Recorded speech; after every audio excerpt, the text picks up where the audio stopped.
Hi, I'm Dr. Karyn. With 5 dogs in my house, the ins and outs of pack behaviour have been of great interest to me.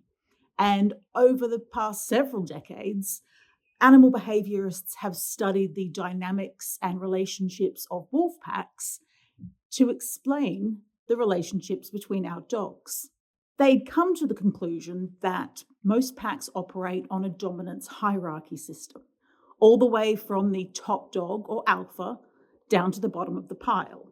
And those dogs toward the top of the ranking system would be constantly in competition for that top spot. How stressful. More recently, however, this dominance hierarchy theory has been challenged, with more modern theories proposing that we aren't dealing with a strict dominance system. Instead, each member of the pack will serve different roles. And this change has called into question everything we know about dog behaviour and training. So rather than levels of dominance, each dog within the pack would have a certain role or job that they play. And although my pack at home isn't a family pack or a breeding group, I can definitely recognise some of those roles. There's the wise leader, the comic relief, the one who leads others astray, the nurturer, and the early warning system.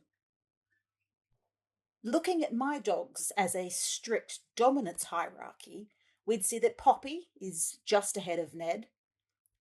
Ned is ahead of Bailey, who is ahead of Fred, who is on top of Coda. And then Clutch is on top of everyone else.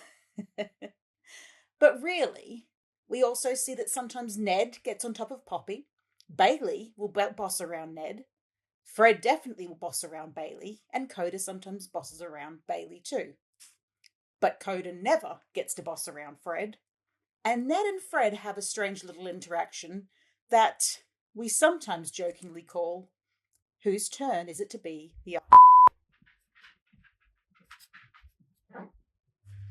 and usually it's about 50-50. What I find constantly amazing is how gentle Coda is with Ned and Fred. I mean, we're talking about 80 pounds of Shepherd Malinois against 11 pounds combined of Chihuahua.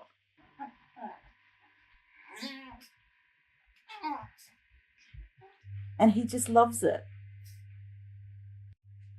Obviously, Coda could take any toy he wants away from Fred with just a slight flick of his head. But where would be the fun in that? The game would be over in a second, and no one really wins. It's really obvious the way he does play with Fred and dangle a toy right in front of him that he loves the game of tug of war almost as much as Fred does. In fact, I think he actually loves it more. I'll often see Coda bring a toy to Fred, deliberately having half of it hanging out of his mouth to encourage him to come and play with him. And you can see there is just zero fear from Fred. He is virtually sticking his whole head inside Coda's mouth, and he knows that he's safe. It's amazing. If these dogs were tussling to see who gets to be dominant, to see who gets to come out on top, this type of interaction just wouldn't happen. Bailey is definitely the mother type of figure of the group, and she is pretty tolerant, but she's also quite good at telling the boys when enough is enough. You can see that the relationship between these dogs isn't linear. One minute you've got Fred jumping all over Bailey's head, Bailey lying down and taking it. The next you've got Fred desperate to get his toy back and unable to take it back from Bailey. And now the tantrum begins. The little dog, who had no hesitation in sticking his head inside Coda's mouth just a moment ago to get his toy, won't even attempt to take it back from Bailey. He won't attempt to take it back from Ned, and all he can do is cry in frustration. But he does make sure that Coda stays out of the way because he's not allowed to get the toy either. You only need to watch my dogs interact for just a few minutes to see that these relationships are far more complex than a simple dominance hierarchy. It's not about who gets to be on top. There's not a constant battle for who gets to win. And in fact, it's more that they don't want one dog to win all the time, because then the game would be over.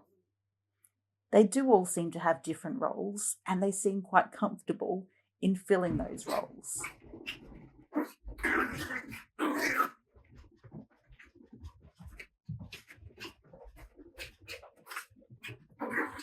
And then there's Poppy, who would just like to retire in peace.